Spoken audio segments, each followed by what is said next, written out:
Hello friends, welcome to An Academy. This is me, Dr. Siddharth Arora. So this is UPSC CSE Mains Optional Paper 2 discussion. We already completed Paper 1 discussion and I hope you have watched them on the YouTube channel. So it was an elongated discussion related to Paper 1, Section A, Section B. Today we continue in the same breath and we complete Paper 2, Section A and Section B. तो कोशिश ये करना कि इस video को completely देखना. Now it will be kind of difficult and probably beyond expectations from most people to be able to watch this entire video in one shot. Don't do that. इस video को bits and pieces में देखना, divided into parts. और when you study them, when you watch this video, उसको study करना. Try and understand this because the reason to this is कि जब मैं answers दे रहा हूं तो I'm giving you my answer. There is not the answer. In that sense कि मैं आंसर मेरा भी करेक्ट होगा, किसी और सब्जेक्ट एक्सपर्ट का भी करेक्ट होगा, आप भी पढ़ने के बाद करेक्ट ही आंसर दोगे, लेकिन how do you approach that answer is the entire name of the game. So please feel free to tweak the answer according to how you want to write this answer, but उसके लिए you will have to first study. वो कहा जाता है ना कि पहले rules पता करो, देन रूल्स को ट्विस्ट करो. First know the rules, then twist the rules. So for the time being let's study. और इससे पहले कि हम इसको स्टार्ट करेंगे, right, very important offer for all of you. So this is the lowest price pack again, 17,999 plus 12 months extension. Use my code SETLive, limited time offer है. Don't waste this part. It is the big teachers day sale from Unacademy. I hope you take full advantage of this part. So 2 साल या 2 साल की subscription से ज्यादा लोगे तो you will get free access to mains residential program. If you pass in prelims, rest of it is completely An Academy's headache. How are you taken all the way through mains and the interview? So make sure that you take this part. Don't forget the code SETLive. There are many courses coming along. Don't waste this part. So let's go quickly jump to the discussion at hand. We have to be very clear on this. Pehla question aaya, discuss the psychological approach to the study of comparative politics. Now, सबसे important is when you study comparative politics, there are 100 different ways of comparing politics. That's the word here. The key word here is psychological approach. Now, what does psychological approach actually imply? So, it is an approach which says कि instead of comparing institutions, instead of comparing laws, instead of comparing polity, can we discuss that how humans behave? What is their behavior? What is their voting pattern? How are they reacting to a particular government policy?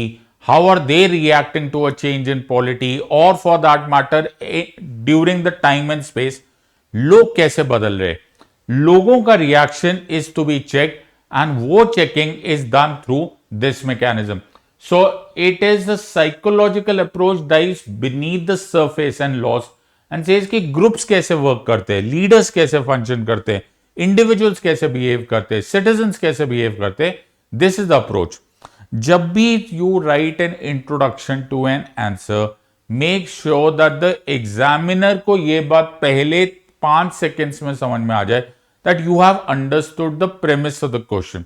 You figured out what he intends to ask. Of course, we will deep dive into the body, but the introduction should be absolutely crystal clear, telling the examiner, guys, हमें समझ में आ गया, आप पूछना क्या चाह रहे हो. So then of course we will go into the deep dive. So हम individual को approach करेंगे. So I've kept it for your reference, तुम आराम से इसको देख भी सकते हो. So the individual जो है, he will be the final focus on this part. वहां पर इसको ज्यादातर स्ट्रक्चरल थ्योरी से अलग रखा जाएगा. It will also be able to see कि हम लोग क्या ह्यूमन साइकोलॉजी और सोशल साइकोलॉजी को हम लोग अलग रख सकते हैं या फिर कनेक्ट कर सकते हैं to political decisions. For instance, एक एग्जांपल दिया जा सकता है. This is the example which I give in my class very often, कि जब क्यूबा में 1962 में मिसाइल क्राइसिस हुआ था, it was more of the psychology of the US president John F Kennedy than anything else. उस time पर institutions won't work. उस time the man of the hour is the one who is going to react. How will he take that kind of pressure? Because if he doesn't act, then there is a problem. If he acts, then also there is a problem. So ultimately it lies, finally it boils down to whether that man will keep some kind of thought process, what is his psychology, what is his head zone, वो सारा का सारा concept is over here. So if you pay attention to even voting behavior, मैंने एक और example दिया है. So कैसे वोटिंग बिहेवियर होता है, कैसे आइडेंटिटी, आइडियोलॉजी, परसुएशन, क्या ग्रुप सेंटिमेंट्स के बेसिस पर वोटिंग किया जाता है, ऑल्सो फैमिली का क्या रोल होता है. ऑल्सो वी सी कि देयर इज अ मीडिया का role which creates an individual. And also very important here is कि कहां पर हम लोगों ने देखा है कि एलीट्स का बिहेवियर फॉलो होने लग जाता है. Remember we had an elite theory of democracy also, that finally it lies down to a couple of people and they decide. तो अगर तुम्हें आयरन हैंड ऑफ ओलिगार्की याद आ रहा है, मॉस्का याद आ रहा है, all of that is to be understood over here. So a very important element is that you understand all of this part. अब सबसे इंपॉर्टेंट बात यह है कि इसको इतना इजीली, प्रॉब्लम यह है कि आप बहुत ज्यादा सिंप्लीफाई करते हो तो प्रॉब्लम आ जाती है, और ज्यादा रिलाई करोगे तो प्रॉब्लम आ जाएगी. सो द पॉइंट यहां पर यह है कि ह्यूमन साइकोलॉजी को अगर हम लोग सिर्फ पर से बोल दे कि ह्यूमन साइकोलॉजी के basis, you have to write a criticism also, कि सिर्फ ह्यूमन साइकोलॉजी पर पूरी पॉलिटी चल रही है, कंपेरेटिव पॉलिटिक्स चल रहा है, then there is a problem, because institutions do play a role. There is economical, there is historical perspective behind comparative politics. ये जरूर मेंशन करना. Also remember कि इसमें ज्यादातर उन लोगों की बातें हो रही है, अगर आप ज्यादातर एग्जाम्पल्स देखोगे तो ये अमेरिकन पॉलिटी को ज्यादा डिफाइन करते हैं. तो ये कहीं ना कहीं वेस्टर्न या फिर अमेरिकन रोल मॉडल्स को ज्यादा दिखाया जा रहा है, जहां पर ऐसे लीडर्स आए हैं who were able to shape the so called destiny of their countries. लेकिन ज्यादातर जगह हम लोग इंस्टीट्यूशंस के बेसिस पर, हिस्ट्री के बेसिस पे, अपने कल्चर के बेसिस पर पॉलिटिक्स चलाते हैं. सो थिंक अबाउट दिस. हम ये भी लिख रहे हैं और द अदर साइड भी लिख रहे हैं. It will be a well rounded answer and you will get very good marks अगर तुम इसको कॉन्सेप्ट बना के रखोगे तो. Let's look at another question. Okay, so सबसे पहले आई होप तुम लोगों को ये ऑफर पता चल चुका है. Let's look at another question. Neoliberalism lightened neo-realism's dark view of international politics. Now, दो कॉन्सेप्ट देखो यहां पर. First is neoliberalism and the second is neo-realism's dark concept. Now, dark concept क्यों बोला गया? So, realism का concept is completely based upon power. Realism जो word था, राइट, उसमें जो कॉन्सेप्ट था वो बेस्ड ऑन पावर था. अगर तुम if you connected to Thomas Hobbes क्या बोलता था कि अल्टीमेटली जो ह्यूमन बीइंग्स है वो सेल्फ इंटरेस्टेड है. There is a war of all against all. Now in that context if you extend that same logic to states, so a neo-realistic concept would be that states also are vying only for power. It is the stronger eating the weaker and the weaker eating the weakest. Now इसका concept यहां पर जो major problem हो जाएगा, ये हो जाएगा security dilemmas में. सिक्योरिटी डायलेमास इसलिए होगा बिकॉज ये इतना डार्क है, इतना डरावना अप्रोच है, that every country will start looking across their shoulder कि यार कहीं मेरे साथ वाला मुझे डिस्ट्रॉय ना कर दे.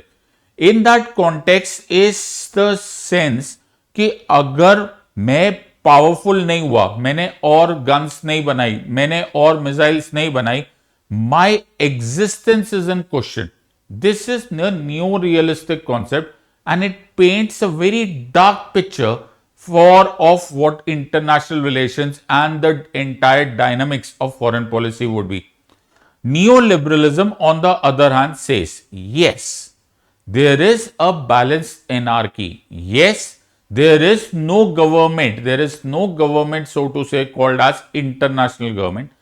Yes, we have to make sure that we are safe. Yes, it is about power, but there is also a sense of cooperation. Think about it. So neo-realism was very dark. Neoliberalism is kind of lightening that concept, saying yes, there is power play, there is somebody who is trying to dominate you, there is one upmanship, but there is always a belief in the concept of cooperation. We saw that during COVID. We have seen that in the form of vaccine Maitri. We have seen people coming, countries coming together in several times when humanity was at stake. ये concept या ये thought process तुम्हारे introduction में बड़ा clearly आ जाना चाहिए कि instead of security dilemmas, it is not only security dilemmas, it is not only me trying to kill the other one or getting killed by another one, but also we can hope for cooperation. So let us quickly look at Kenneth Walt's neorealism concept. So this is Kenneth Walt's giving that ultimately, so you can have a look at the board, right? Ultimately it is about distribution of power. या तो तुम जीतोगे या सामने वाला जीतेगा. Making players into a zero sum game. On the other hand, neoliberalism, Keohane and Nye's concept, it actually flips the inside concept. It says yes, there is balanced anarchy, but there is also a possibility of interdependence between countries, between institutions, between regimes. So we have World Trade Organization, we have EU, we have climate treaties. अगर ऐसा ना होता, अगर सिर्फ एक हॉबेशियन dark दुनिया होती, तो why would countries come together and cooperate? जब भी आप कुछ cooperate करते हो, तो you give away a part of your interest and you are meeting the others halfway. तो थोड़ा सा वो कॉम्प्रोमाइज कर रहे, थोड़ा सा ये कॉम्प्रोमाइज कर रहे. We take a step towards you, you take a step towards us. Imagine अगर हम सिर्फ केनेथ वॉल्स का न्यू रियलिज्म का कॉन्सेप्ट समझेंगे, then we will never have this. अरे सीधा पावर प्ले है, why would I listen to you? But ऐसा नहीं है. So in a way this is a good concept to study in how practical and reality में rational method है. So complex interdependence हो गया. इंटरनेशनल इंस्टीट्यूशंस होने की वजह से यू हैव ट्रांजैक्शन कॉस्ट की कमी हो गई है. रियलिस्ट से कि ऑप्टिमिज्म अनरियलिस्टिक है, जैसे यूक्रेन क्राइसिस में. लेकिन न्यू लिबरलिज्म बोल रहे हैं कि this is possible.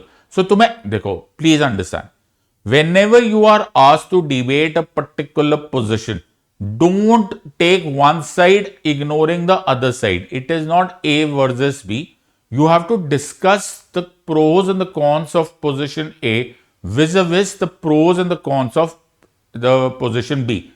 Don't take sides. You should be open to switching sides. Yes, हमने न्यूरियलिज्म को डार्क बोला है, लेकिन कई बार हमने ये होते हुए भी देखा है. Ukraine is a classical example.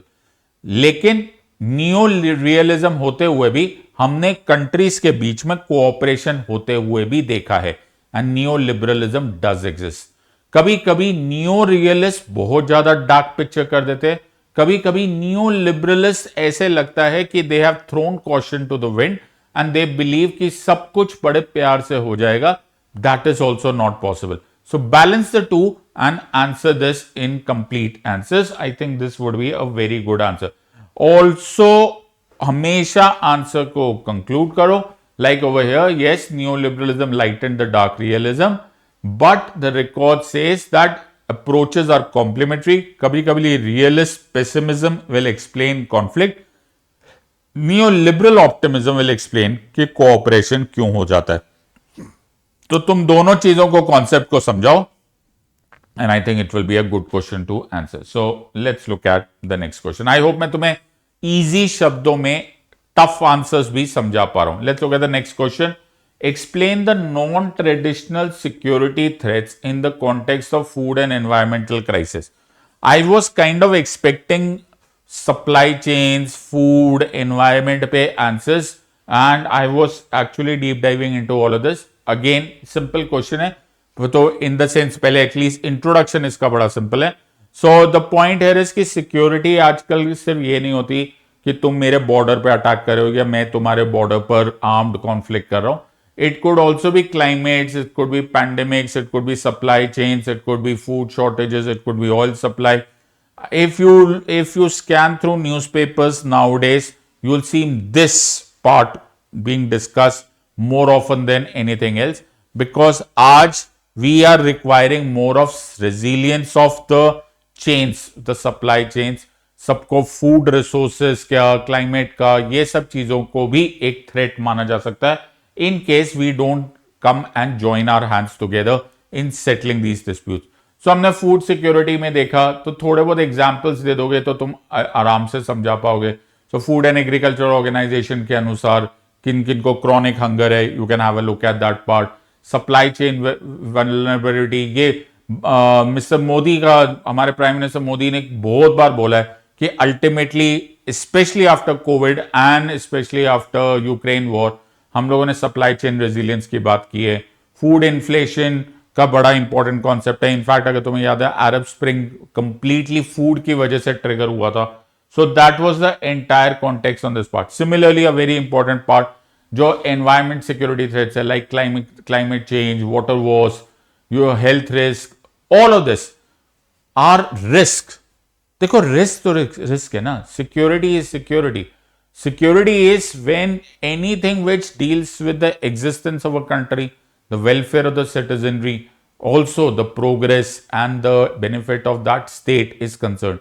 It cannot only be related to fire missiles flying from the sky.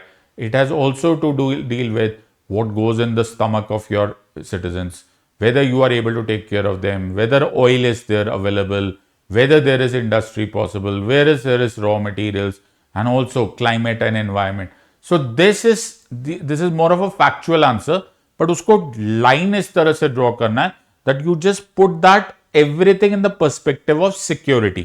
So and then you relate कि there is far more to discussions than merely war. So food and environmental crisis are security threats. ये धीरे धीरे attack करते हैं, ये बिल्कुल फटाफट highlight नहीं होते. But the point here is a hungry climate hit world हो सकता है. You know people are talking about, you know, why are we supposed to be zero carbon as opposed to you people are making taking no responsibility of this. African countries, Latin American countries are crying out कि you also take a share in maintaining this earth as a biosphere, as an environment. ये सब भी तो matter करना है. So all of that comes from this simple question. Hardly कुछ था. You just had to, this was more of a play of words. Let's look at the next question. Amazing question. Discuss the political socialization of open and closed societies. Karl Popper comes straight to the head, right? That's where your answer should be. So question आया है political socialization of open and closed societies. So political socialization का मतलब ही क्या होता है, पहले तो ये सारा का सारा समझा दो. Political socialization का मतलब क्या होता है कि जो लोग पॉलिटिकल लाइफ में, पब्लिक लाइफ में इंटरैक्ट कर रहे हैं, उनका वैल्यू सिस्टम क्या है, उनका बिहेवियर क्या है, उनका कॉन्टेक्स्ट ऑफ डिस्कशन क्या है, क्या they are allowed to debate, क्या they are allowed to discuss, is there participation allowed और नॉट. ये सब कुछ comes from the word political socialization. अब ये political socialization would vary and by a million times, you know, it will be night and day का difference in that sense कि ये open society में हो रहा है या फिर क्लोज सोसाइटी में हो रहा है. So you will have to compare the two पहले, ताकि द आंसर्स आर सिंपल. पहले हम लोग ओपन सोसाइटीज को डिस्क्राइब कर देते. ओपन सोसाइटीज वो होगी जिसमें प्लूरलिज्म अलाउड होगा, डिबेट अलाउड होगा, डाइवर्स आइडियोलॉजीज को अलाउ किया जाएगा, उसमें मीडिया फ्री होगा, उसमें फैमिली, स्कूल्स, प्लेटफॉर्म सबको अलाउ कर दिया जाएगा कि ये आप अपनी बात रखो, एक दूसरे की बात सुनो, you are free to participate. जब you are free to participate, तो the first thing is you are allowed to question what, where, when, how, who, why. You are also free to question ये institution किसी काम का भी है कि नहीं, ये पॉलिटिकल सिस्टम किसी काम का है भी कि नहीं, is it serving my purpose, is it fair और नॉट, इज इट जस्ट और नॉट. जैसे ही तुम डिसेंट कर सकते हो सरकारों से, तो तुम एक ओपन सोसाइटी में आ गए. सो जस्टिस चंद्रचूड़ की एक बड़ी फेमस स्टेटमेंट थी, उनकी थी, dissent is the safety valve of democracy.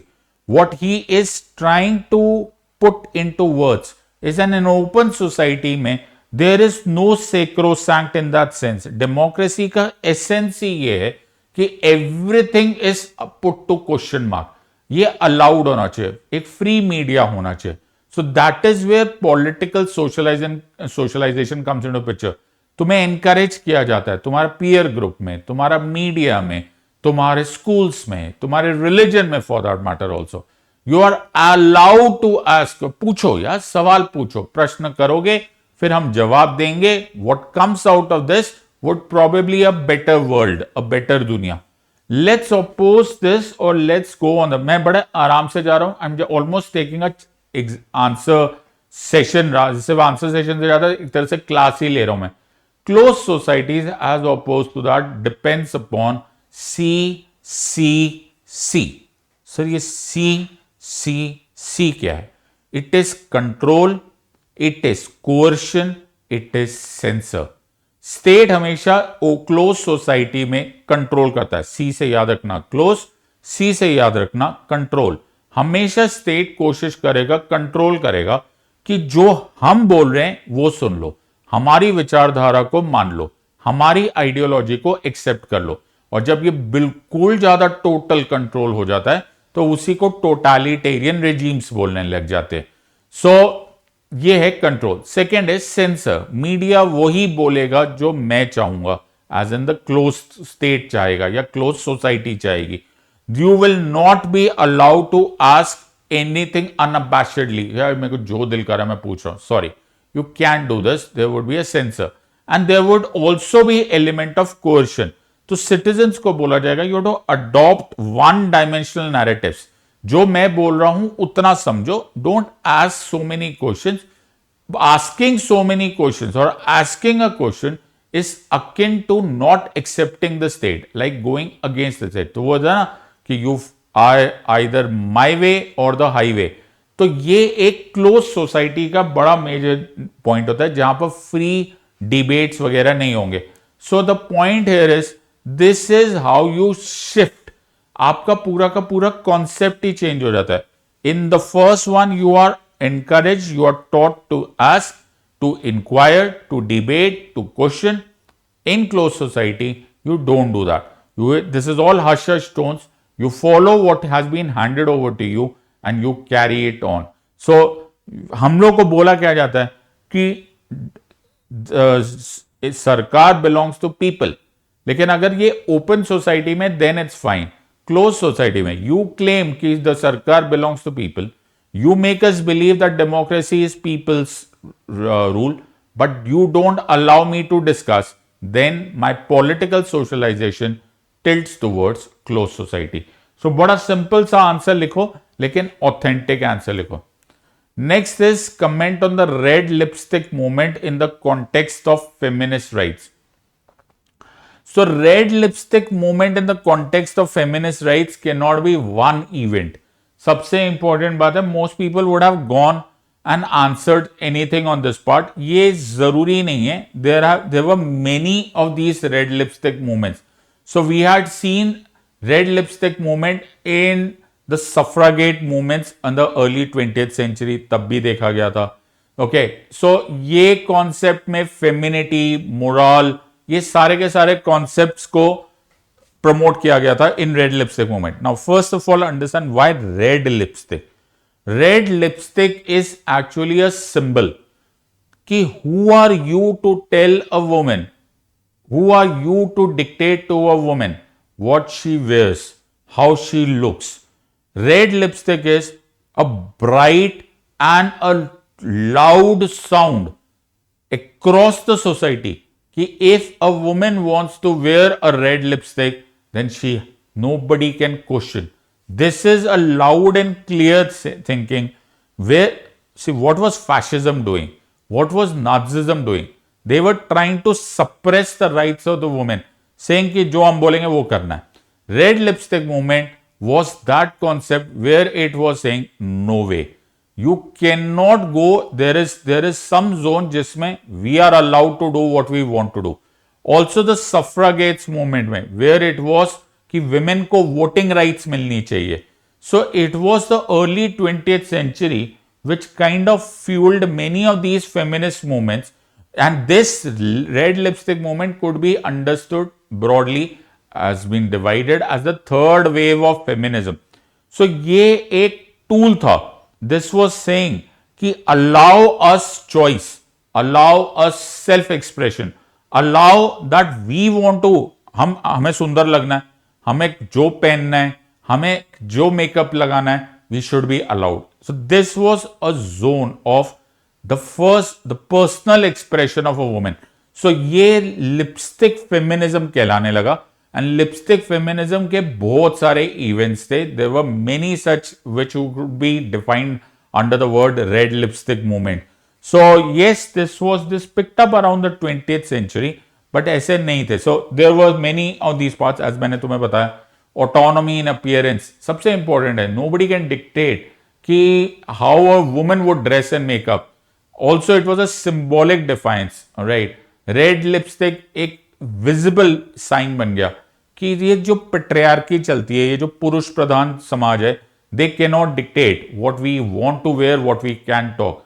So there were many concepts on this part. अभी very latest in this part of feminism, hijab, the anti hijab movement in Iran is a classical example of when a woman movement or when a feminist movement decides that enough is enough, we have to take a call. So एक ये movement था. It was not only makeup. Please understand, red lipstick का मतलब only makeup लगाना नहीं था. It was a symbol. It was telling the patriarchal society. It was telling a पुरुष प्रधान society, so to say, कि you cannot dictate us our personal choices. We have self-expression, we have an individuality, and it cannot be anyone's business, least of all the state, to tell us what we are wearing and how we should look. So this was red lipstick movement. Very clear शब्दों में लिखो कहां पर red lipstick movement था, what is it symbolizing, and the conclusion. जितने examples उतना better, more or less your answer should be complete. Let's look at the next question. The world currently has been in the throes of a twin process of democratic backsliding and democratic backlash. How would you explain this paradox? दो अलग अलग zone में तुम्हें आज की दुनिया दिखाई दे रही है. एक दुनिया ऐसी है जहां पर यह बात बोल रहे हैं कि इंडिविजुअल्स जो सिटीजन्स है ना, they are kind of disillusioned with democracy, कि ये क्या है यार, तुम लोग तो इंस्टीट्यूशंस फंक्शन ही नहीं करते. And on the other hand ऐसा भी तुम्हें सिस्टम दिखाई दे रहा है जहां पर हम लोग को यह लग रहा है कि democracy is it's becoming more accountable. So democracy कहीं कहीं पर बैकस्लाइड हो रहा है. जैसे यूएस में, ब्राजील में, हंगरी में थोड़े से चेक्स एंड बैलेंसेस हो रहा है, रिड्यूस डिसेंट हो रहा है. देयर इज ज्यादा से ज्यादा जनता की तरफ तारीफ की हो रही है कि जनता के हवाले कर दिया जाए. ऑल्सो कहीं कहीं पर citizens are pushing back. They are saying कि छोड़ो ये सारी बातें, we are trying to, we will ask question. तो कहीं कहीं सरकार ज्यादा से ज्यादा जनता की तरफ टिल्ट हो रही है, कहीं कहीं जनता पुश कर रही है सरकारों को कि तुम अकाउंटेबल हो जाओ और हमें आंसर दो. We will not accept authoritarianism. So आजकल when we study even polity, हम लोग एक चीज को बड़ा नॉर्मली नोटिस करें कि बहुत सारे हमारे पॉलिसीज, ध्यान से सुनना, just try and understand this, बहुत हमारे लॉज, बहुत सारी हमारी पॉलिसीज जो है वो सरकार इसीलिए चेंज कर देती है क्योंकि पॉपुलिज्म है. जनता के प्रति जनता बड़ी खुश हो जाएगी. लाइक फार्म लॉस, जब फार्म लॉस इंट्रोड्यूस किए गए थे तो एक substantial number of agriculturalist farmers ने दिल्ली में कोविड पैंडेमिक के दौरान उन्होंने वहां पर बंद कर दिए रास्ते. Ultimately the government decided to take it back. The government did not come the other way around. The government did not push it beyond a certain point. The government did not use force. Government, in fact, the Prime Minister came out on the media and said, तुम्हें पसंद नहीं है, fair enough, I'll withdraw this. उसी तरह से GST का भी recently GST का रिडक्शन, वाई? जनता खुश होती है. In fact it has gone a bit too far. Even elections के कॉन्सेप्ट में electoral promises are now being raised. There red flag कि ये तो करीब करीब रेवड़ी कल्चर हो रहा है. So on the one hand the governments are pushing और coming more towards populist thought process. बहुत सारे जो प्योरिस्ट होते हैं, जो इकोनॉमिस्ट होंगे, जो पॉलिटिकल पंडित्स होंगे, दे वुड से ये क्या कर रहे हो यार, this is not technically correct.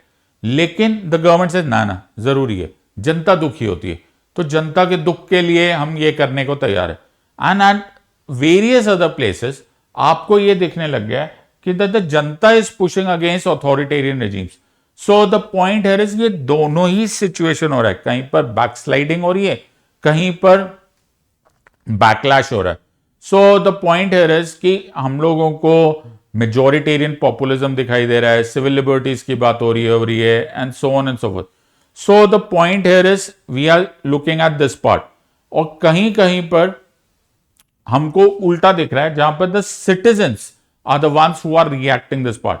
So Hong Kong में we have seen this multiple places में. इनफैक्ट हम ये फार्म लॉज वाला भी एग्जांपल दे सकते हैं. There is nothing wrong on this part. So climate campaigns आपको यूरोप में बड़ा कॉमनली दिखा था. Why are the states not functioning in response to the climate changes and so on so forth. So ये दोनों एंगल्स हमको दिखाई दे रहे हैं at the same time, which is very interesting. So it is a very interesting concept. It is a paradox. The very overreach of populist regimes triggers pushback. So backsliding breeds backslash. Repression provokes mobilization. That democracy is no longer linear progress, but एक dialectical हो जाता है. एक जगह पे erosion होगा, एक जगह पे resistance होगा, playing out side by side. So a very interesting concept. The democracy एक जगह पर दबाई जा रही है, एक जगह पर अपराइज कर रही है. It is happening at the same time. Let's look at the next question. The withdrawal of the United States of America from the World Health Organization is set to have far reaching impacts on global health. So reimagining the existing WHO is vital for the global health agenda discussed. I hope you recall the day Donald Trump, the president of the United States of America, said that we are no longer going to fund WHO. It sent shockwaves across the world. Why? ऐसा भी क्या हुआ? The reason to it here is कि WHO, World Health Organization, although is the world's so-called caretaker of the world's health, लेकिन US के बिना, the funding के बिना, WHO won't be able to function. Now this is a hard-core reality. That 15% of its budget is in the hands of United States of America. So the context here is that हम लोग को WHO अभी भी दिख रहा है, right? But उस funding के बिना, उस पैसे के बिना, वो कुछ effective कर नहीं पाएगा. So जो global health की governance है, जो कि WHO करता था, how will they function? How will there be coordination? Doesn't it send or throw open an existential question to WHO? That's the question that we all have to answer, and that's the basic line. मुझे बड़ा अच्छा लगा कि UPSC ने एक current concept को एक existential question में कन्वर्ट करके पूछा है. So think about this part. सो सबसे पहले ये है कि फंडिंग नहीं है. That's a first very practical thought process. अगर हमारे पास फंडिंग ही नहीं होगी तो it will become very difficult for maintaining credibility, because आप इफेक्टिवली कुछ कर पाओगे. Essentially everything that you need to be doing is dependent upon money. You can have a look at the board, right. Also इसी की वजह से अगर US backout करता है, सी वे बैक बहुत पहले वर्ल्ड वॉर 1 के time, right, soon after world war 1, Woodrow Wilson ने लीग ऑफ नेशंस का कॉन्सेप्ट दिया था. इसको बड़ा कॉमनली बोला जाता है, बड़ा फेमसली बोला गया था, the Woodrow Wilson 14 point speech. Woodrow Wilson ने प्रॉमिस किया as the president of United States of America कि हम लोग बनाएंगे लीग ऑफ नेशंस और फिर उसके बाद कभी और वर्ल्ड वॉर नहीं होगा. It was very similarly modelled on lines of United Nations, जो बाद में बना ऑब्वियसली. लेकिन जब वुड्रो विल्सन वापस चला गया, when he went to the Senate, to get the approval of League of Nations, तो उस टाइम पर यूएस सेनेट ने ही वुडरो विल्सन को अप्रूव के कॉन्सेप्ट को अप्रूव नहीं किया, and US had to take a step back. The moment US had to take a step back, the entire credibility issue of League of Nations came to the forefront. England or France are powerful countries, but they are not superpowers. They are not strong enough to compensate for the absence of US. एक बार US backup कर जाता है, it's a huge mighty power, तो उस organisation का पूरा credibility question mark में आ जाता है, शायद लेजिटिमेसी क्वेश्चन मार्क में आ जाता है. And this is where WHO might be the next target. So एक absolute concept यहां पर हट जाता है. अब एक और बात है, एक लाइन और है कि power never exists in vacuum. So अगर US withdraw कर गया तो who will enter? The second one will enter, and the second in this fray nowadays is China. So China will enter this zone, and now China will start setting the agenda of WHO, be whatever that be. Right, अब China को nobody knows China का mind में क्या चल रहा है. Any which ways the WHO as we know it wouldn't exist, and this is the problem that is going to be right now facing WHO. So हमें WHO की जरूरत है, बिल्कुल जरूरत है.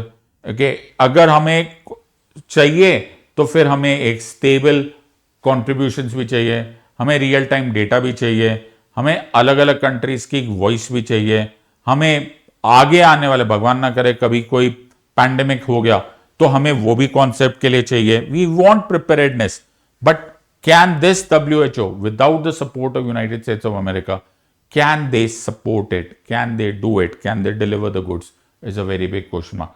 तो ये कैन दे पे रोकना पड़ेगा, because you don't have another word. So WHO can not rely on goodwill alone, उसको रीस्ट्रक्चर करना पड़ेगा, उसको सस्टेनेबल फाइनेंसिंग की जरूरत पड़ेगी. ऑल्सो यूनिलैटरलिज्म से काम चलेगा नहीं. You will have to do it, because ये पैंडेमिक फिर कभी कुछ आ जाए, कोई मेजर हेल्थ क्राइसिस आ जाए, who is going to represent the entire world in one shot. So we want that cooperation also. Look at the next question. Transnational actors have qualitatively transformed the world by the way of their fresh insights and actions. Illustrate your answer with suitable example. मेरे ख्याल से simplest of answers, तुम इसको किसी भी तरह से देख सकते थे. आप transnational actors means those who are working and are active across the borders and across continents. So transnational actors का बड़ा सिंपल सा आंसर था. मुझे नहीं लगता इसमें कुछ खास मेहनत करनी पड़ेगी, बट आपको पहले डिफाइन कर दो. सो हमको आमतौर पे ऐसा लगता है कि जब हम ग्लोबल पॉलिटिक्स की बात करते हैं, it is only state dealing with state. क्या बात कर रहे हो? Yes, so state is dealing with state, but is it so true? So अगर ऐसा सच होता तो what is Apple doing as a company? Why is it making so much of news that Apple has decided to manufacture iPhones in India? Why does a transnational terrorist group create and havoc all around the world? ऐसा क्यों होता है? How do you see NGOs functioning? How is Amnesty International playing such an important role in every discussion of international weightage? ये सब कुछ इसलिए होता है, so you can have a look at the board. ये सब कुछ इसलिए होता है because power, influence, even sovereignty आज सिर्फ स्टेट के लिए नहीं है. These transnational actors are also playing role. तो transnational actors समझ में आ गया होगा. So you can give 100 different examples. So multinational companies, Google, Amazon, ये सारे के सारे चीजें आप देख सकते हो. Civil societies, Amnesty International, Greenpeace. You give examples. जो तुम लोगों ने थोड़ा भी examples लिखा होगा ना, just throw in a few examples, pepper your answers with these examples. If you have understood transnational actors do play a role, more or less it will be very clear. ये बहुत ही simple question है, मुझे नहीं लगता इसमें कुछ खास problem होगी. Similarly, terror and criminal networks, also transnational movements जो आजकल सोशल मीडिया के जमाने में #MeToo कैंपेन स्टार्ट हुआ यूएस में, फैल गया पूरे वर्ल्ड में. Why is it so important? It is so important because there are hardly any borders. The borders have become porous, so to say, and that is why one thing, so it is called as a butterfly effect. With the flapping of the butterfly's wing, in one corner of the globe will have a ripple effect in the other part of the globe. So this is how things are to be understood. Simple question, मुझे नहीं लगता इसमें जो जहां तक होता है. Always conclude this. Corporations, NGOs, movements have transformed landscape. That sovereignty is porous and global governance involves both non-state voices as well as state power. Word use करना porous, जो word मैंने तुम्हें अभी अभी समझाया था. So I've given you answers. Think about it. Answer दे देना. Let's look at the next question.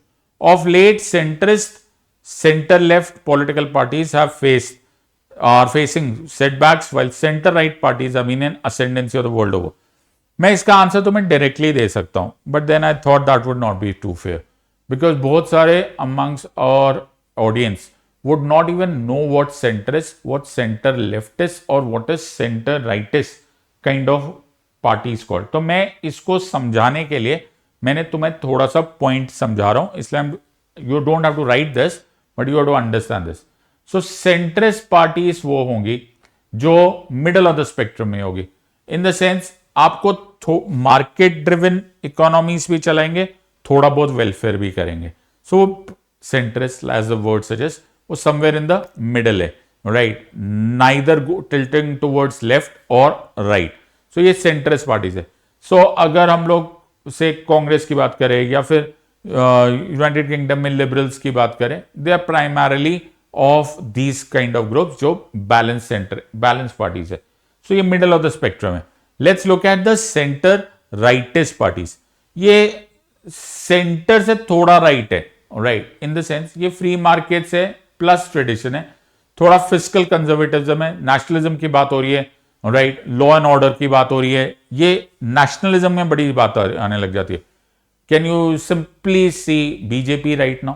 Yes. तो बीजेपी राइटिस्ट जिसको बोला जाता है ना, वो राइटिस्ट उतना राइटिस्ट नहीं है जितना तुमको लग रहा है. It is centre rightist, just tilting towards a certain aspect of the context on this part. Let's look at as opposed to that.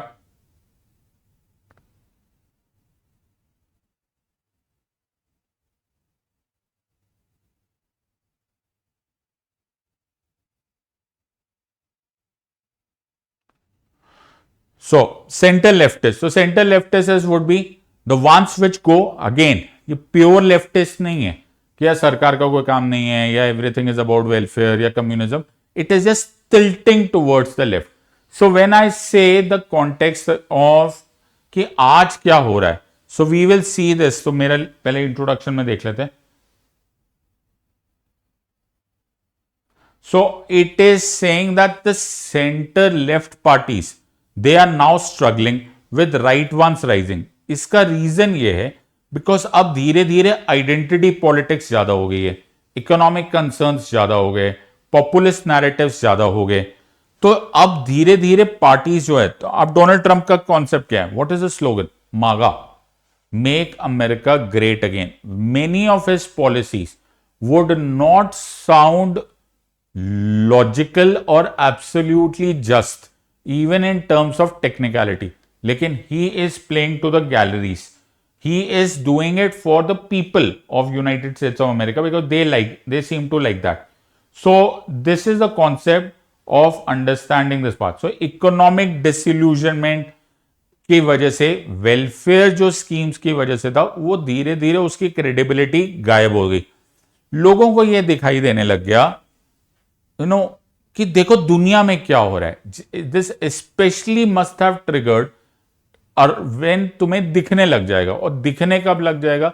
जब ग्लोबलाइजेशन आएगा, जब लिबरलाइजेशन आएगा, तुम्हें दिखने लगेगा यार उस स्टेट में तो इनइक्वालिटी इतनी नहीं है, हमारे यहां पर इतनी इनइक्वालिटी क्या है, जो दिख रहा है. फिर you start getting bothered about this part. So this is the entire context of the point है. सो सेंटर राइट में क्या क्या हुआ सामने देखना. पॉपुलिस्ट मोबिलाइजेशन हुआ, claiming to represent the real people against elites. Nationalism and identity politics आ गया. आप मोदी जी को सोच के कर लो. A strongman appeal आ गया where voters favored decisive authoritarian styles over consensus. Media and digital ecosystems ज्यादा अच्छी न्यूज है. It sounds good. It goes for good optics. मुझे नहीं पता अल्टीमेटली क्या होगा, लेकिन just think about as an average American, don't you think Donald Trump is making all the right sounds? उनको ठीक लग रहा है, एन एवरेज अमेरिकन को ठीक लग रहा है, या सारा पैसा अमेरिका वापस आएगा, we will make America great again, America के साथ आज तक गलत हो रहा था, we will not pick up the tabs of other countries, हम टैरिफ लगाएंगे, and so on and so forth, हम WHO को फंडिंग नहीं करेंगे. You notice there is a theme to this paper also, that there is a theme over here that we are actually going tilting towards a slightly center rightist kind of regimes, all of this part. So ये concept इसीलिए ही ज्यादा होने लग गया. So center right parties are gaining support due to backlash against globalization. Through overreach could trigger democratic responses. जहां तक दिखा यहां पर इमोशन, आइडेंटिटी, नैरेटिव का कॉन्टेक्स्ट है. मैं फिर ये बात बोल रहा हूं, ये अभी का है. It is only a season, होता है ना, flavour of the season.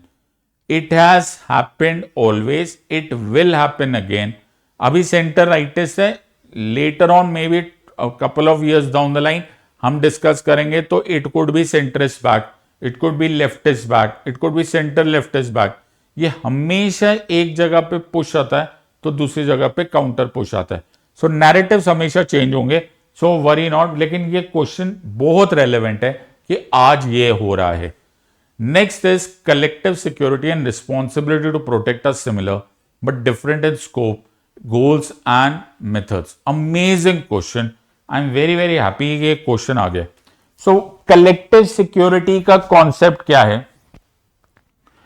Collective security says, मैं एक लाइन बोलता हूं उससे, one for all for one. बहुत सिंपल सी लाइन है.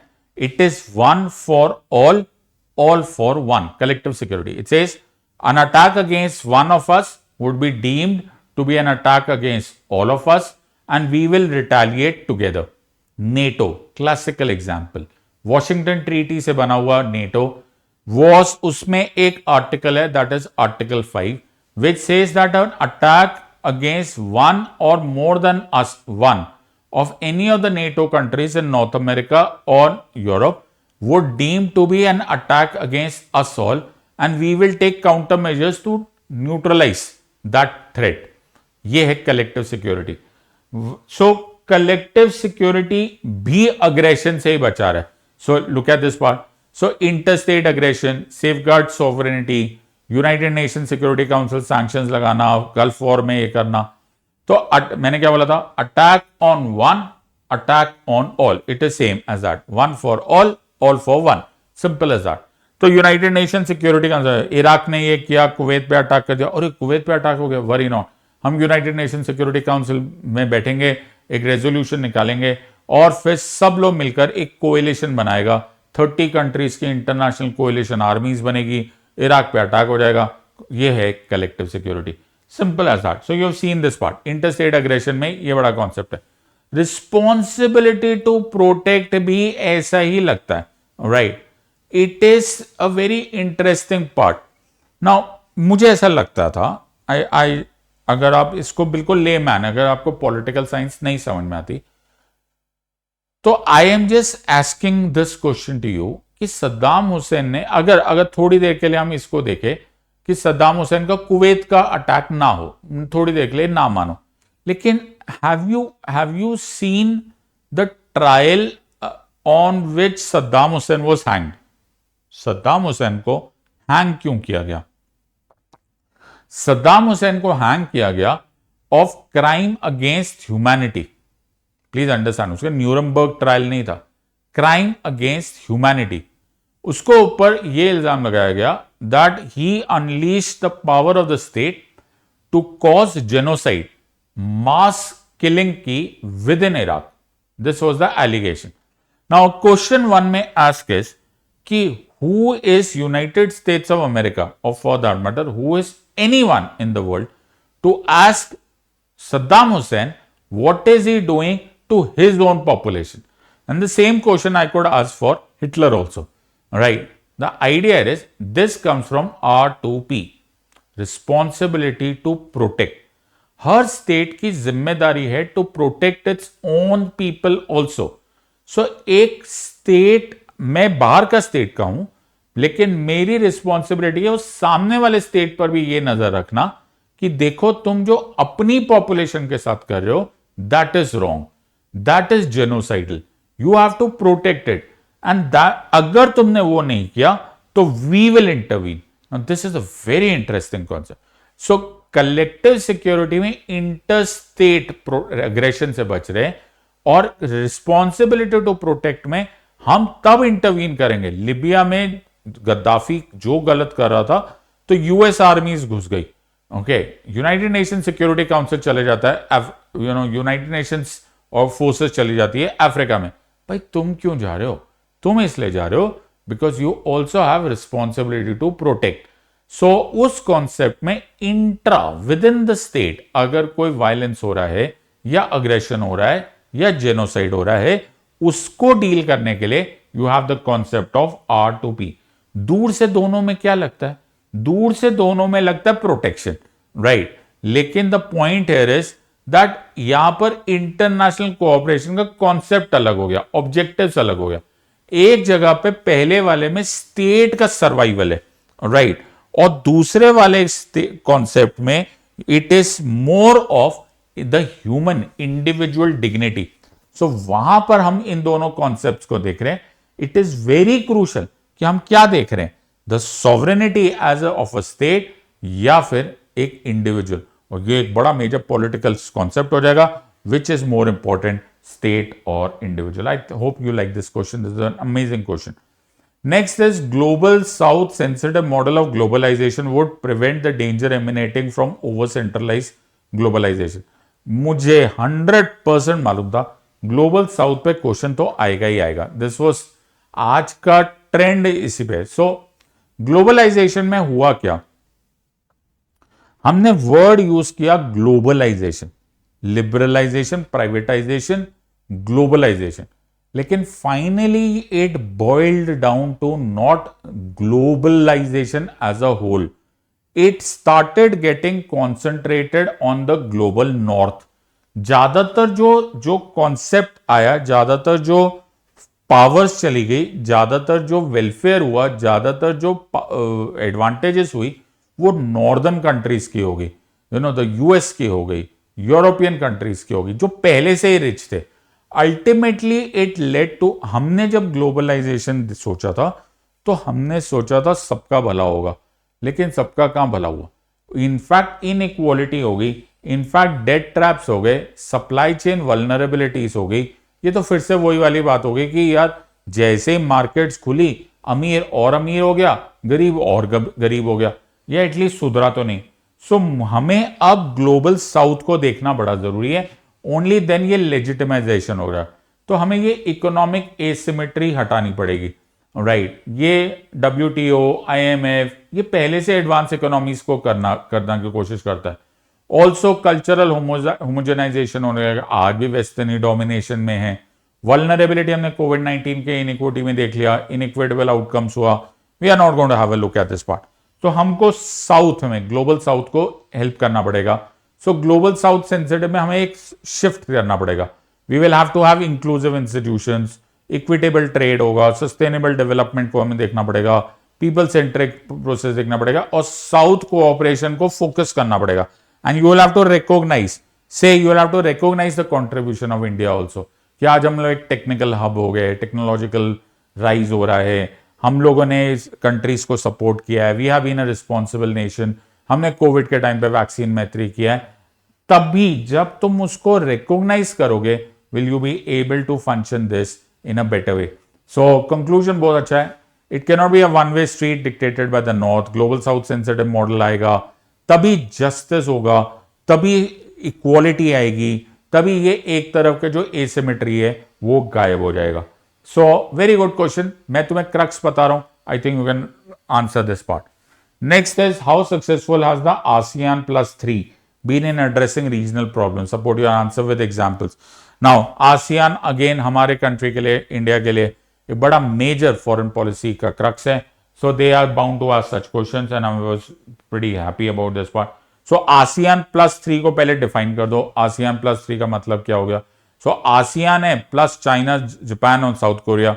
ये एक नॉर्मल फोरम नहीं है। 1997 के एशियन फाइनेंशियल क्राइसिस के बाद हमने इसको देखा था कि suddenly these play a big role. देखो, आसियान पहले ही उन कंट्रीज का ग्रुप है जो कि मशवरा एंड मुफाकत पे फंक्शन करता है। व्हाट इज मशवरा एंड मुफाकत? मशवरा एंड मुफाकत इज कि हम लोग इनफॉर्मल डिबेट्स, इनफॉर्मल डिस्कशन से ही प्रॉब्लम सेटल कर लेंगे। मशवरा एंड मुफाकत, इसी को आसियान वे बोला जाता है। Add to them, and these are very solid economic muscle. Alongside that, add to them China, Japan, and South Korea, which have entered into ASEAN with a free trade agreement. They're not part of ASEAN per se, but they are called as ASEAN plus 3. Now, this adds substantial economic muscle to ASEAN, already existing ASEAN. So, here comes a very important concept. Financial stability के concept पर इनके पास money का problem नहीं है। So if you notice the Chiang Mai Initiative में $240 billion का fund for crisis liquidity है। Trade of RCEP was amongst the biggest trade bloc. कोविड-19 के टाइम पर ये लोग सब साथ में हो गए। कोविड-19 सप्लाई चेन्स, वैक्सीन के लिए, डिजास्टर रिलीफ के लिए, राइस रिजर्व से फूड सिक्योरिटी मेजर है। पीपल टू पीपल, मैंने तुम्हें खुद बोला था, वर्ड इज आसियान का आसियान वे विच इज मशवरा एंड मुफाकत। They are bound to play a role. इनमें से कोई भी एग्जाम्पल दे दो, आई थिंक मोर और लेस तुम्हारे एग्जाम्पल्स होंगे। बट ऑब्वियसली थोड़ा सा सिक्योरिटी शॉर्टफॉल होगा तो वो थोड़ा बहुत लिख सकते हो, बिकॉज सिर्फ तारीफ करना तुम्हारा काम नहीं होता। Security shortfall, reliance on China, because obviously China is the biggest player है। सो डिसीजन मेकिंग डिलेज होगा, बिकॉज जब आप आसियान वे है तब तक तो ठीक है, बट जब आप चाइना, जापान, साउथ कोरिया आ रहे हैं तो obviously there could be a bureaucratic delays on this part. In spite of all of this, आप कंक्लूजन कर देना कि it is huge measures also except hard security measures. बाकी जब जगह पर they ASEAN plus 3 is playing an amazing role. So simple question, factual question था, इसमें कुछ पता ही नहीं था होना था। अगर तुमने आसियान का चैप्टर भी पढ़ा है तो मोर और लेस तुम्हारा काम हो गया। नेक्स्ट क्वेश्चन आना ही था। अगर इनके बारे में आज क्वेश्चन ना पूछे तो ये एग्जाम प्रैक्टिकली इनकम्प्लीट होती है। So Trump's return to White House is a jolt to push the European Union to invest in its own defence and economic and technological revival. बहुत सेंसिटिव क्वेश्चन है, right? You have to deal with this question very very sensitively. So सबसे पहले तुमको कुछ words, कुछ examples मालूम होने चाहिए। लेट्स गो बैक टू अभी अभी जो हमने डिस्कशन किया था with North Atlantic Treaty Organization, NATO. So NATO जब बना था, that was cold war era. Please understand this, appreciate this part. तब एक बहुत मेजर थ्रेट था on US as well as Western Europe, at least एक परसीव्ड थ्रेट था, was the Union of Soviet Socialist Republics और द सोवियत यूनियन। 1949 में जब Washington treaty हुई तो US took the head start or took the captain's position, and US said कि हम लोग एक treaty बनाएंगे which is a collective security की treaty which will ensure कि a war, if USSR decides to up the ante and they decide to attack any one of us, we will all retaliate together. इसको NATO बोला गया। NATO को छोटा मोटा conglomeration नहीं था, NATO was a strategic agreement. और उस नेटो में एक major contributor, in fact major contributor नहीं, that's an understatement, a very major substantial contributor was United States of America, that took the lion's share.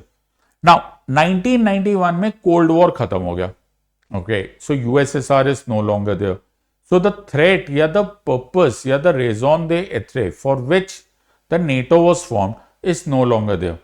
Now, Donald Trump today says and asks the question कि USSR तो रहा नहीं, cold war हो गया खत्म, NATO पर हमारी जो कंट्रीब्यूशन है वो आज भी उतना ही सब्सटैंशियल है। इनफैक्ट नेटो के चीफ ने बोला था कि एवरी कंट्री अपना 2% ऑफ जीडीपी कंट्रीब्यूट करेगा टू नेटो, लेकिन ऐसा सब लोग करते नहीं। नाउ डोनाल्ड ट्रंप फील्स कि this is a cold war relic, why are we funding? Now एक मैं नेटो का एग्जांपल इसलिए ले रहा हूं because NATO kind of is an example of US and the Europeans coming together to fight a so-called perceived common adversary. लेकिन जैसे Donald Trump आया, in fact from his first term ही has been saying Europe, you people are rich, why you ripping us off? तुम अपने की contribution करो, हम ही क्यों कंट्रीब्यूट कर रहे हैं?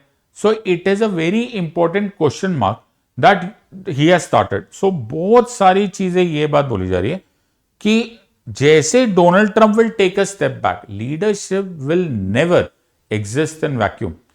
तो फिर will Europe also decide to have, या तो it will start relying on itself for leadership, for security reliance, और it may look someplace else. Where will it look, only time will tell. लेकिन यही है इस क्वेश्चन का premise. So try and understand this. So NATO is obsolete, जो मैंने तुम्हें अभी एग्जांपल दिया. स्ट्रैटेजिक नेसेसिटी चली गई है एटसेट्रा. हम क्यों डिफेंस फंड दें? ट्रम्प टैरिफ्स ने भी इसको बोला कि इकोनॉमिक वीकनेसेस है, green deal, industrial plan, digital transition. और ऑल्सो यूएस का इस टाइम पे फोकस यूरोप, जैसे कि Europe, your okay, there is no threat and you are not doing anything great either pro or anti us. मेरा target इस time पर China है because that's where the action is happening. So my focus is over there. तो obviously focus आपका life में actually focus, main focus, primary focus as the word suggest, वो एक ही जगह हो सकता है. So US, Donald Trump says let me focus on China. That automatically throws European Union in the back burner. So Trump's return is kind of a wake up call. Okay, so it is Europe had relied on US cover for a while now. Now अगर EU को invest करना है तो EU को अपने defence, अपने economy, अपने technology पे करना है, वरना वो सेकेंडरी हो जाएगा. And there is no we have to cut to the chase and you say कि हाँ यार ये तो होगा ही होगा. So this is the premise of the question कि Trump is saying done with brother. For the last 75 years, we've been looking after you. Now is the time that you look after yourself. At least there are hints towards this tweak in the policy, especially after Trump has come back to power. Next question. Would you agree with the contention that India's inclination to lean on a more aggressive, hyper-realist posture has gained a new momentum in the aftermath of Pahalgam terrorist strike? Very good question. So, way back, parliament पे attack हुआ. What did we do? We kind of mobilized our army, but that was सबको पता था. Even a blind person would have said कि they don't mean any business. ये कोई attack नहीं करने वाले. Right? अक्षरधाम पे अटैक हुआ, फिर कुछ नहीं हुआ. थोड़े टाइम के लिए सो कॉल्ड क्रिकेट डिप्लोमेसी होती थी पाकिस्तान के कॉन्सेप्ट में. राइट, और फिर हम लोग भूल जाते थे, थोड़े दिन मैच नहीं खेला जाता था and then the story would continue all over again. इस डेफिनेशन को धीरे धीरे हम लोग को एक सॉफ्ट स्टेट बोला जाने लगा. So we were now called as a soft state. हमें बोला गया ये बनाना रिपब्लिक है, इनमें हिम्मत नहीं है, they don't have the will to fight. And Pakistan was enjoying, basking in its glory कि देखो जी हम तो कुछ कर ही नहीं रहे, हमने तो कुछ किया ही नहीं, जबकि they were doing everything wrong. And then comes Uri and the Pahalgam, the Uri and Pulwama attack. So Uri and Pulwama के टाइम पे फर्स्ट टाइम हम लोगों ने रिएक्ट किया. React as an it, even if it was not a full fledged attack, it was at least a proverbial slap on the face of Pakistani state, trying to expose कि तुम लोग ही थे इसके पीछे. Right. And the surgical strikes were the ones which actually, whether the land or whether by the Air Force, right? कि ये बहुत हो गया. We have told tit for tat is are going to be our answer. इसको हम लोग realism बोल सकते हैं. What is? पहले हम लोग क्या कर रहे थे? पहले हम लोग आइडियलिज्म, वैसे वो आइडियलिज्म भी अजीब तरह का था, बड़ा सॉफ्ट सा आइडियलिज्म था. पहले हम सॉफ्ट आइडियलिज्म पे, what ought to be, शांति होनी चाहिए, शांति बहाल करो, etc etc. Then we became realist. आज we are, especially after the Pahalgam terrorist strike, what we can define, जो हम लोगों ने रिटेलिएट किया वेन हमारे forces without actually crossing the LoC, but हमारे weapons cross the LoC and we attacked their military bases also. This is to be understood as a hyper realist procedure. इसमें बोला गया कि there will be no compromise, NO, no compromise on national interest. And this is, अगर तुमने in fact when Operation Sindoor and हुआ था तो उसके बाद भी यही बात बोलेगी, ऑपरेशन सिंदूर एंड नहीं हुआ है, ऑपरेशन सिंदूर सस्पेंड हुआ है. इन that sense that operation Sindoor is active and shall remain active. Any funny, anything Pakistan dares to do, any misadventure they do, will be meeting the same kind of response, if not more. इस तरह के response को hyper realist बोलते हैं. It says कि hard power is the way to be. The way of the future is hard power. झिझक हट गई. We remove the झिझक. इनफैक्ट आप लोग भी रियलाइज करे होंगे, पहलगांव के अटैक के बाद, पहलगांव का डास्टर्डली वायलेंस के बाद, फॉर अ वाइल जब इंडिया का रिस्पॉन्स नहीं आ रहा था, there were question marks being raised. चारों तरफ से आवाजें ये आने लग गई थी कि will we, won't we, will we, won't we. That's the answer. And when we finally took that step, that was a new India. That was an India that has not happened so for a while, and this is the point here. So we are having a military response. हमने surgical Balakot strikes देखी, diplomatic offensive देखा, economic levers देखा, tech security push देखा. We are saying कि बहुत हो गया. Pakistan will have to be answered. For that matter, any of our adversaries who decides to take on our national or threaten our national security will have to be worried about.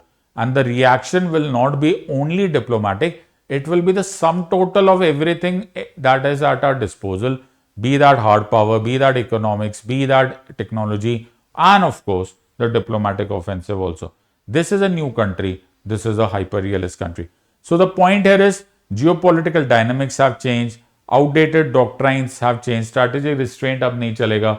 अब ये बड़ा गंदा लगने लगता है. एक powerful country होती है और फिर तुम रिएक्ट ही नहीं करते. It calls for, it is a national embarrassment. आज वी आर वेरी प्राउड कि Pakistan got a bloody nose because they did the Pahalgam. And किसको प्रूफ देना है? So whom do we give the proof? We have given the proof to the international community, whether they accept it or not. National sovereignty protect करना मेरे देश का अपना काम है. So that's our job, and right to self defense हम लोग को allowed है. So you can always summarize this. Pahalgam has invigorated India's hyper realistic stance. India must effectively integrate formidable hard power with strategic diplomacy. Without this balance, hyper realism risks being legally indefensible in this. Yes. So हम लोग को दोनों चीजें, चारों चीजें करनी पड़ेगी and try and understand this part. Next is, does the non-aligned movement have any future in the wake of India's growing indifference towards it? Now, अभी मैंने तुम्हें कोल्ड वॉर की स्टोरी सुनाई विद रेफरेंस टू नेटो. इसी Cold War में एक और structure आया था which was the Non Align Movement. Pandit Jawaharlal Nehru as our first prime minister decided कि we will neither join the western bloc nor join the eastern bloc, as in we will neither align with USA nor we will align with the Union of Soviet Socialist Republics. They said we will take the third way. We don't want to enter into the arms race. We would rather go into a third zone, which is non-alignment. So certain like-minded countries came together. At that time, Sukarno of Indonesia, Gamal Abdel Nasser of Egypt, Nkrumah, Tito, all of them came together along with Jawaharlal Nehru, and we decided that let's go and form an organization, especially a group of South countries, the South Asian and the African countries came together, and in 1961 we gave rise to non-aligned movement. Back in the day, non-aligned movement, which was based upon peace and coexistence and mutual trust and mutual non-interference and whatnot, was very, very relevant. At its peak, 120 countries formed a part of non-aligned movement, giving us a considerable clout in the international sphere, especially because we were a newly independent country. But then non-aligned movement had certain very glaring kind of deficiencies, for the lack of a better word, in that sense that there was no concept of economics, there was no concept of national security, And we got the first hard, and we learned it the hard way in the 1962 China war. China attacked us, not a single non-aligned movement country came to our rescue. Nobody had anything on their agenda, nobody was either capable, nor was non-aligned movement any capable of providing us any kind of security cover. China demolished our militaries. China took away our land illegally. Thousands of square kilometers was illegally occupied by China and still seems to be occupied. We still have not recovered it from China. Anyhow, non-aligned movement was a relic of the Cold War. 1991 goes, Cold War goes. So Cold War is over. Francis Fukuyama says this is end of history. Now the question is non-aligned movement any more relevant? Because there is no alliances to be made. There is no USSR. And we have also entered into the world which is primarily a globalized world, primarily where there is multi-alignment, multilateralism, and so on and so forth. Do we need something called non-aligned movement? This is the premise of the question, and you have to understand this. So it takes a while to understand the premise of the question. So as I said, during the Cold War, it was active. We were the foundational members. But now we are prioritizing strategic alliances like Quad, BRICS, G20. So the point here is that will we be needing non-aligned movement or not? And this is the question. So we are no longer, we don't seem to be that interested because हमारा geopolitical transformation हो चुका है. Strategic imperatives are different. Non-alignment किसी और वजह से था. There is no alignment. तो हमें कोई ब्लॉक्स की अलाइनमेंट तो नहीं, हम तो सबके साथ अलाइंड है, मल्टी अलाइनमेंट है, मल्टीलैटरलिज्म है. Why do you want something called non-alignment? We want associations with other countries. So, but there is another thought and there is another argument, and that says कि it becomes a voice of the global south. Also, numbers give you strength. हमारा एक diplomatic heritage है, 120 countries. Numbers का बड़ा matter करता है. मैं हमेशा बोलता हूँ कलयुग में संघ में शक्ति होती है, as in the numbers give you strength. तो नंबर्स आज हमारे पास 120 कंट्रीज है, तो why should we stifle away this beautiful heritage that has been handed over? We can always redefine it. We can always give it a new direction, but these numbers matter. And this is what is the context of having non-aligned movement even today. So it is relevant. Idea यहाँ पर ये नहीं है. Idea is reinvention. So हम लोग को numbers मिल जाए, हम उसको reinvent कर सकते हैं, हम redefine कर सकते हैं. Let's transform it rather than कि ये सिर्फ एक diplomatic time pass हो जाए. इसको हम ट्रांसफॉर्म कर सकते हैं, make it into something that is more relevant. So this is about non aligned movement and it may work for us. Let's look at the next question. Critically analyze the different phases of India's foreign policy since independence. How justified do you think is Jaishankar's classification of the current phase as phase of energetic diplomacy? Now you have to understand first कि हमारे यहाँ पे एक phases है. So let me explain this phase to you. So पहला phase of हमारी foreign policy Nehruvian phase है. So this is the Nehruvian phase. The early independent India 1947 to 62 का phase, इसमें नॉन अलाइनमेंट था. फिर 1962 टू 1971 हम लोगों ने थोड़ा बहुत ट्राई किया to deal with USSR, right. Lal Bahadur Shastri as the prime minister understood कि without modernisation we are very vulnerable. 62 के वॉर के बाद इंडिया का morale as in the security morale had tanked, and also उस टाइम पे famines वगैरह की वजह से we were in major trouble. We were having huge problems. So इसीलिए जय जवान जय किसान नारा was very very relevant. But this was kind of, we were trying to be realist, थोड़ा बहुत. 1971, if I'm not wrong, the date is 29th August, maybe August of 1971, was probably the watershed event when Madam Indira Gandhi decided कि just shed that non-alignment ka stuff and let's become realists, let's take a side. And we entered into a strategic agreement which was a treaty of peace, friendship and cooperation with the Union Soviet Socialist Republics. तो हम वहां पर जब आ गए, जैसे USSR हमारे picture में आ गया, हम लोगों ने 1971 का war automatically, Pakistan was split into two. East Pakistan became Bangladesh. Also USSR came out all in support with us. So we decided to go for the nuclear Pokhran 1 part. Also later on we engaged with Sri Lanka and so on and so forth. 1991, when USSR went out of the picture, suddenly we had to look into another picture, and this was the PV Narasimha Rao's government's time, when we entered into what is called as economic diplomacy, when LPG budget, liberalization, privatization, globalization budget happened. And we also experimented with a new model which was called as look east policy, as in start looking at the east, because west was Pakistan centric, at least till that time. North, another roadblock in the sense of China, and even further north, USSR had collapsed. South, practically, we didn't have much to look towards. And this is where economic policy comes into the picture. 2000s to 2010s, we can actually start saying that we started at least experimenting with strategic autonomy. For instance, we looked at the civil nuclear deal with US. We started thinking about dealing with Israel, Russia, EU in a separate manner strategically. But बहुत सारी ऐसी चीजें थी जो हमने बना तो ली थी थियोरेटिकली, लेकिन अभी तक हमने उनको इनकलकेट नहीं किया था. Like the look east policy पे अटक चुकी थी. We had to do something about it.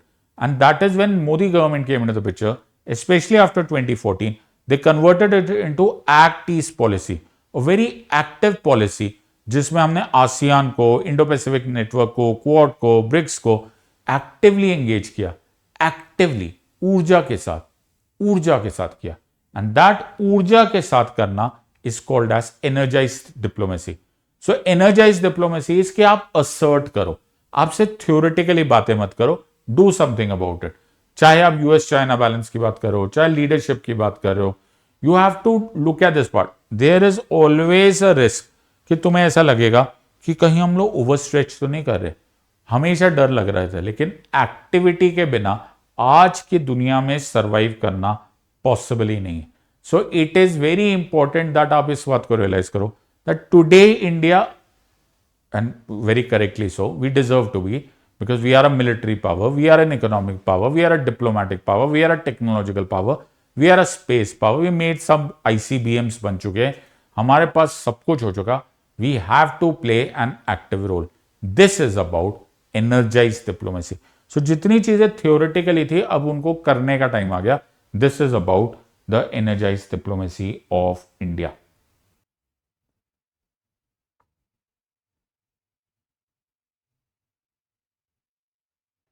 Next question. Again वही वाला आ रहा है. Tariff threats have pushed India and European Union closer. Evaluate the India-EU partnership. तुम नोटिस करो, Donald Trump is playing a role, and Donald Trump has shaken the very status quo of foreign policy. And I guess सारे question उसी पे ही. तो ये question अब तुम बड़े अच्छे से आंसर दे सकते हो, सिंस मैंने अभी थोड़ी देर में पहले ही बताया था. US tariffs threat everyone. Okay, so it is to everyone, whether it is China, whether it is India, or it is Brussels. So ये the point here is, बड़ा पुराना होता है कि अगर हम दुश्मन के दुश्मन हो जाते तो दोस्त हो जाते, लेकिन यहाँ पे दुश्मन don't take it figuratively, just try and understand. If we are being pushed towards the corner with the backs towards a wall, all of us will combine hands.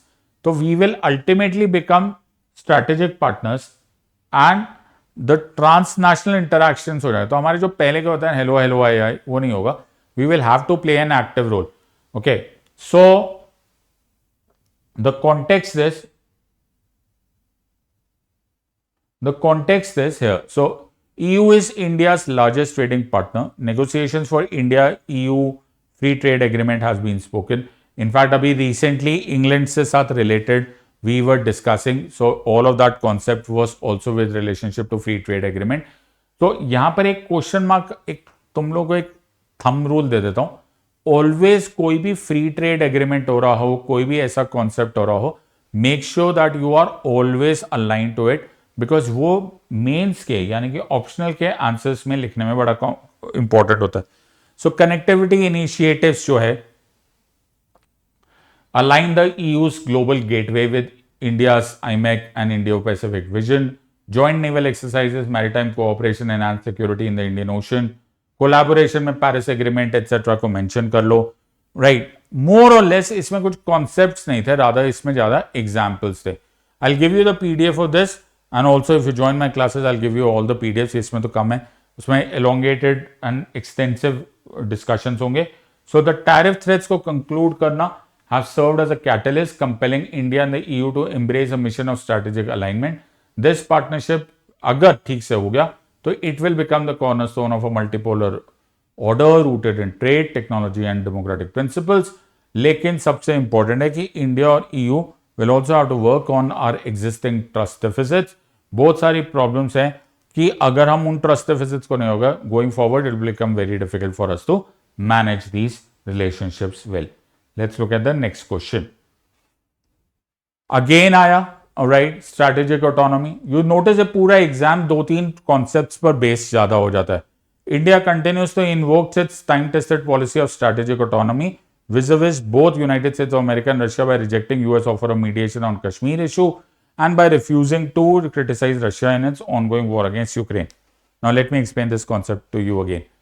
So when Kashmir issue is raised or was raised in the international forum, it was early, the late 1940s, when Jawaharlal Nehru as the Prime Minister referred the Kashmir issue to United Nations. Only God knows why. But any which ways. Alright. Now this gives a kind of concept that US would always try to jump into the fray, and US would ask, let us mediate between the two countries and we will try and settle between the two. The moment you say that we will not allow you to do this, we don't want a third party mediation, it is between us and us, our neighbors alone, then we are deciding that we are drawing a line, that we, in the matters of sovereignty and the matters of hamara apna akhand part, that is Jammu and Kashmir, you have no business. The second part over here is, in the same breath we say, if USSR or rather Russia attacks Ukraine, Russia is our best, was an amazing friend, still a best friend amongst the best friends. It is their matter. We will not take a call. We are neither saying this way or that way. But yes, we are in the favor of peace.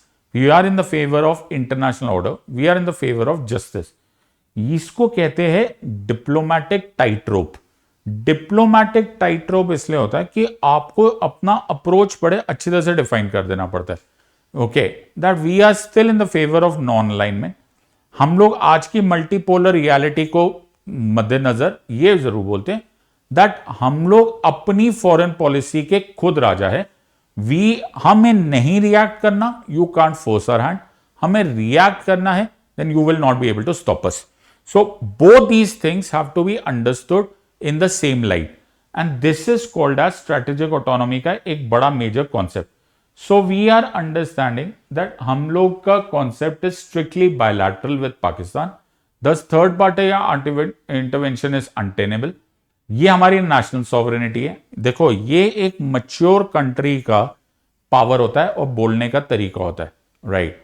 That we will not take anybody's country, any contribution or any arrangement from any country to mediate between us in matters which are dealing with our sovereignty. So this is the context of entire thing. Also, अगर हमारे साथ Russia के relationship अच्छे हैं, हमें Russia oil supply करता है, हमारा उससे एडवांटेज होता है, there is no reason why we will go against our countries, our ally, and nobody can force our hand to this part. Now this is also a very interesting concept that this is, हम ना US partnership को affect कर रहे, ना हम quad के against जा रहे, ना इंडो पैसिफिक स्ट्रैटेजीज के अगेंस्ट जा रहे, and still we are not going against a friend. ये बड़ा इंटरेस्टिंग कॉन्सेप्ट है विच डॉक्टर जयशंकर सेड कि India will function, we have one interest and that interest is India's interest. So a very beautiful concept could be understood from this part. This is the concept of strategic autonomy. So this is how you pay attention. Conclusion क्या है? Strategic engagement with Washington to counterbalance China while maintaining ties with Moscow demonstrate calculated paradox. ये pragmatic approach है. Practical to strategic autonomy is essential for survival amid global uncertainties.